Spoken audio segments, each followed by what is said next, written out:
अज्ञानतिमिरान्धस्य ज्ञानाञ्जनशलाकया चक्षुरुन्मीलितं येन तस्मै श्रीगुरवे नमः. Namaste and welcome to the session on the occasion of Rama Navami. Today we are going to see some beautiful glimpses of the international versions of the Ramayana. It is aptly said, यावत् स्थास्यन्ति गिरयः सरितश्च महीतले तावद् रामायण कथा लोकेषु प्रचलिष्यति. In this verse, the word lokeshu, it's quite apt. It hasn't been said here that loke pracharishyati, lokeshu pracharishyati, because it does mean that the lokas, they are in the plural sense. And how it is very true when it comes to the Ramayana, that we will see through the different versions of the Ramayana, or we can say international Ramayana. At the outset, let us discuss the concept of Greater India.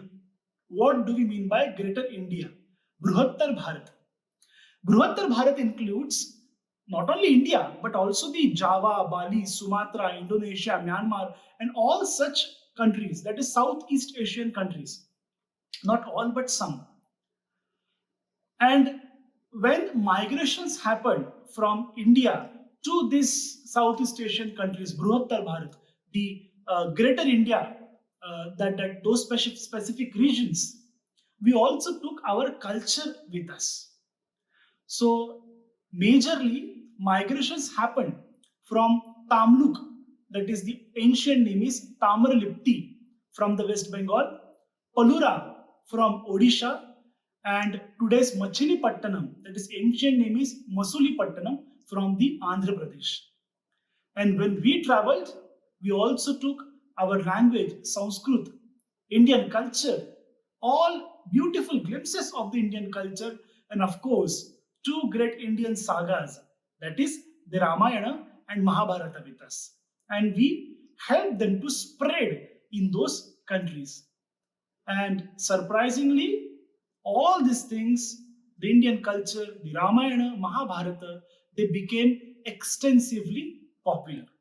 Let us see some glimpses of how Ramayana got spreaded in all these countries one by one. First, we'll deal with Champa. Let me give kind of one disclaimer in between. Like, it is categorically not possible to cover each and every, the limb of these Ramayanas. But we'll try to have a bird's eye view through this short lecture. So first, we'll consider the country Viet Nam. The ancient name of this country is Champa. In this country, we find an inscription by Prakasha Dharma at Annam. See, these names are also quite Indian, isn't it? The Prakasha Dharma. And his inscription is in the Anushtubh meter, this is the meter that is also used in the Ramayana. And in this inscription, he is comparing his own kingdom with Ramarajya. He is mentioning Valmiki's temple, that there is a temple of Valmiki. So Valmiki has already reached the phase of deification. So that was the influence of the Ramayana in Annam, and this was in the 13th century. Then the next country is Cambodia. The ancient name of Cambodia is Kamboja.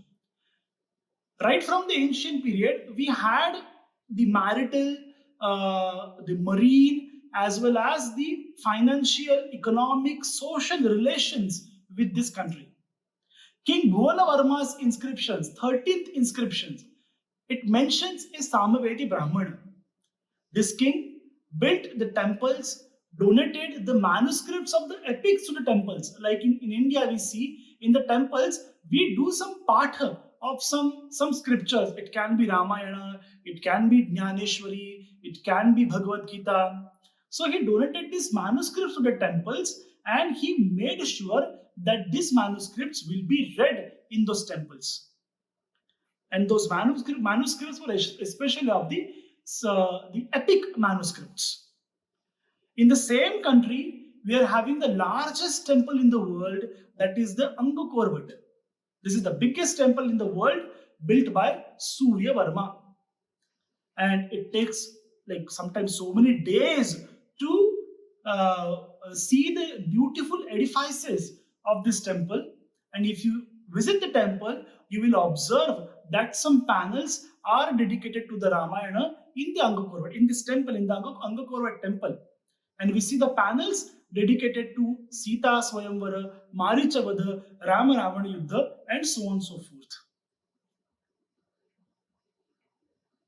The next country is Thailand.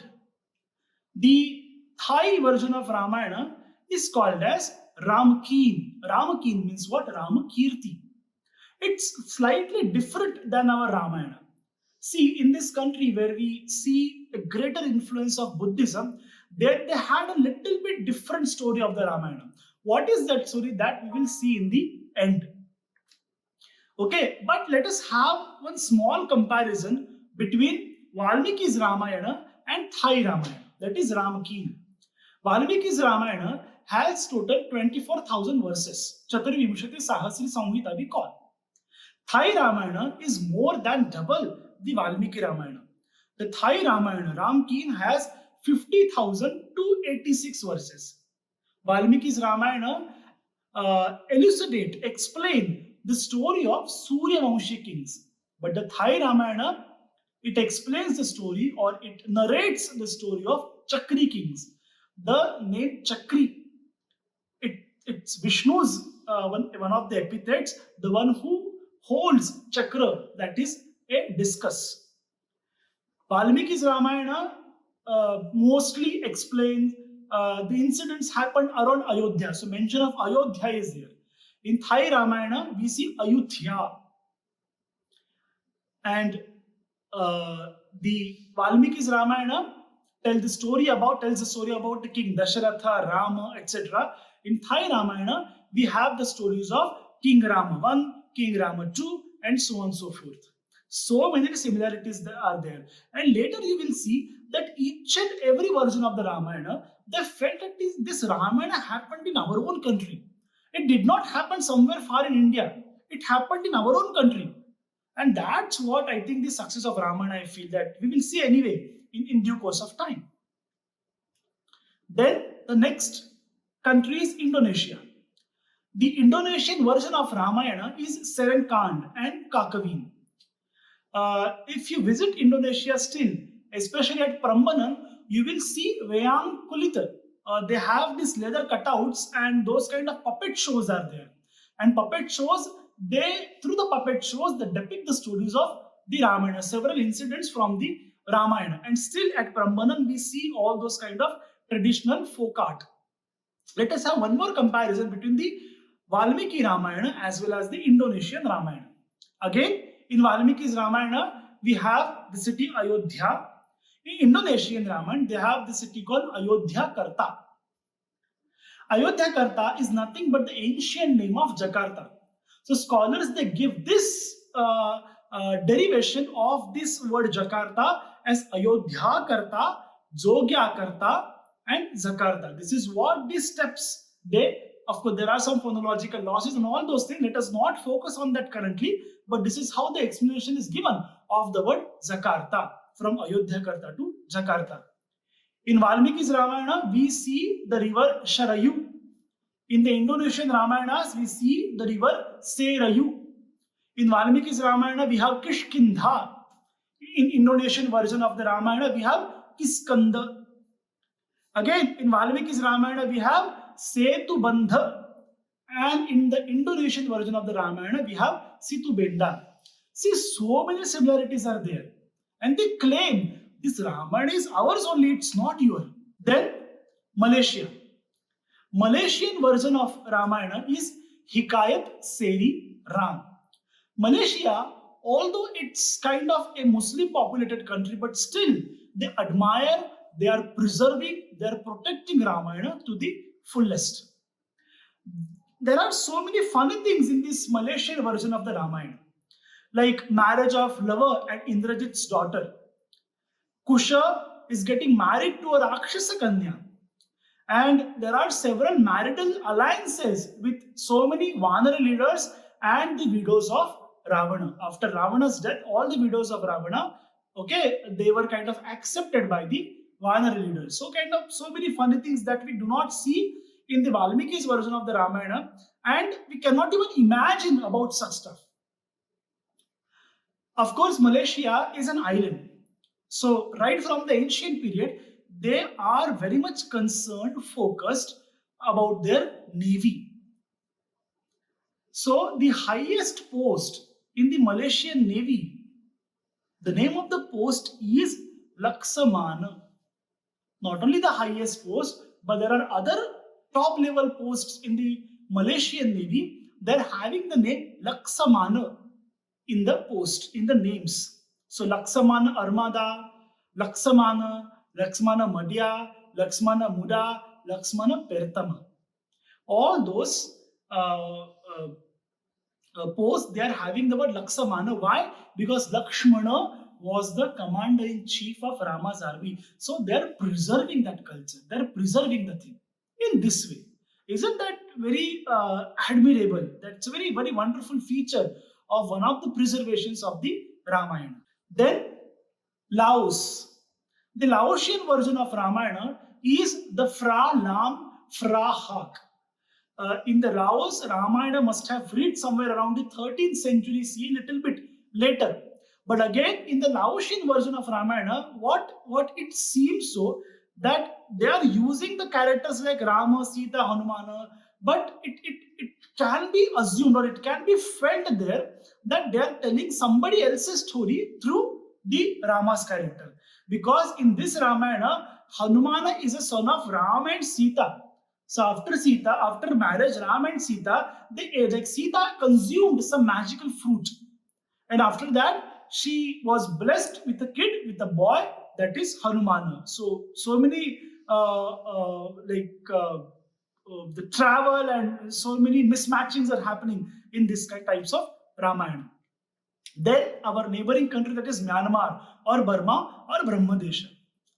Geographically, the Ramayana should have reached here earlier, but it doesn't seem so, because we get the references of the Ramayana from this country from the 17th century. Again, it's a Buddhist version. What is a Buddhist story? That we will see after some time. But there are three important things that I wanted to share about this Myanmar version of, or Burmese version of the Ramayana. In the country, there is a mountain called Mount Popa. They believe that this is nothing than the Dronagiri Parvata, which was lifted by Hanuman. They have one more version, like there is a big lake called Inbuan. The name of the lake is Inbuan.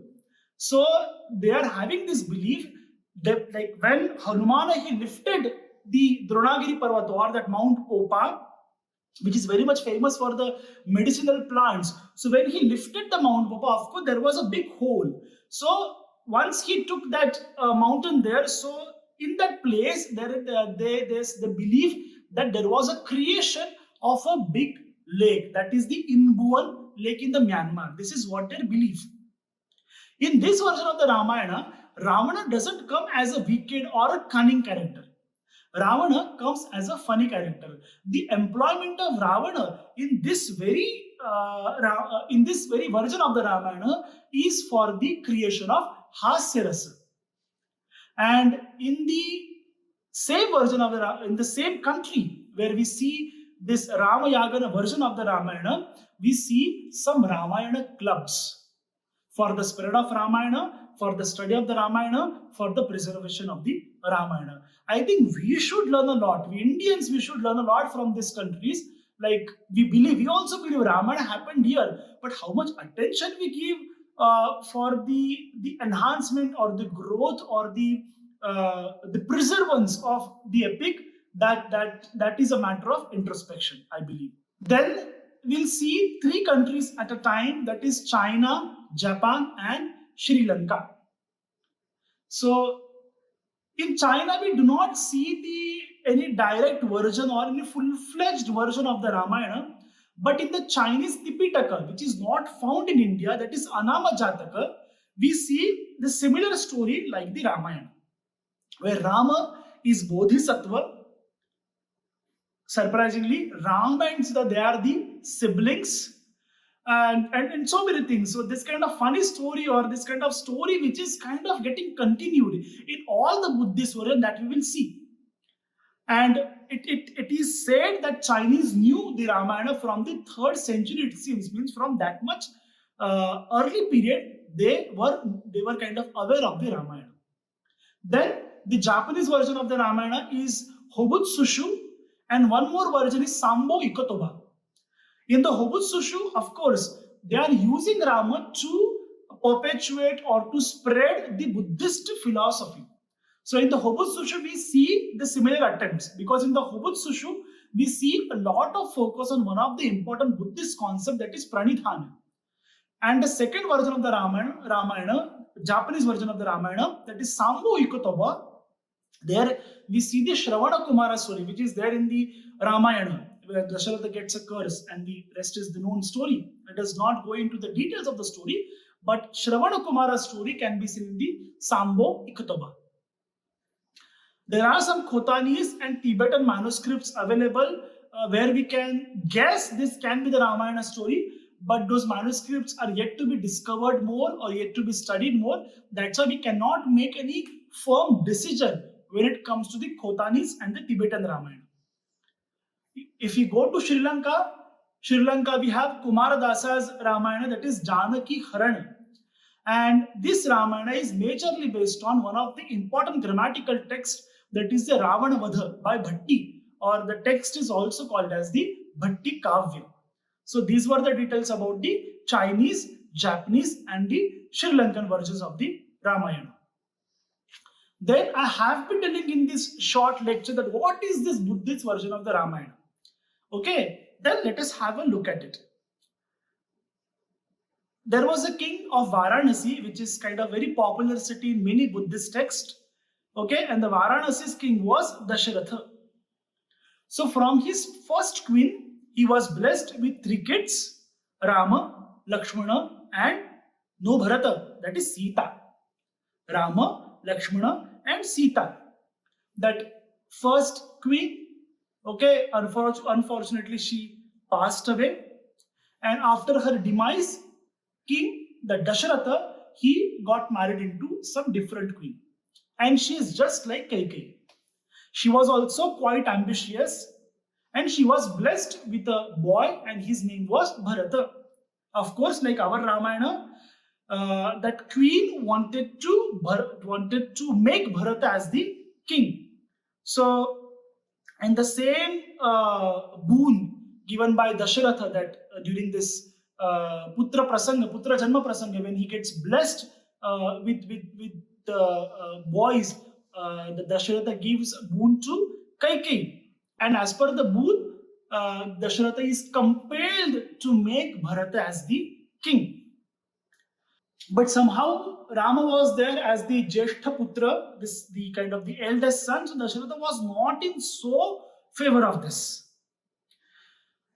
But he was quite sure that my queen, my wife, is quite ambitious, so she might do some harm to the lives of my 3 kids, that is Rama, Lakshmana and Sita. Then he only sends these 3 kids to Vanavasa. And in Valmiki's version of the Ramayana, we have the 14 years of the Vanavasa, but here we have only 12 years. So he says you go for Vanavasa and you come back after 12 years, because he was so concerned about their lives. But what happens? Dasharatha, he dies after 9 years. Then Bharata, he meets Rama, Lakshmana, Sita somewhere in the forest. He makes himself like he was able to find him in the forest, and then Bharata requests Rama, Lakshmana and Sita that you please come back to the kingdom because our father is no more. Somehow Lakshmana and Sita, they are having an agreement with Bharata, but Rama says no, like our Rama. He says no, I have given a promise to my father that I will be in this forest for 12 years and I will keep my word. Then Lakshmana and Sita, they go back to Varanasi with Bharata, and Rama returns back to Varanasi after 12 years. But before his return, when he meets Bharata in the forest, there is an important incident comes in almost all the Ramayana, that he explains the principle of anityata, which is one of the important principles in Buddhism, to Bharata, like how everything is anitya.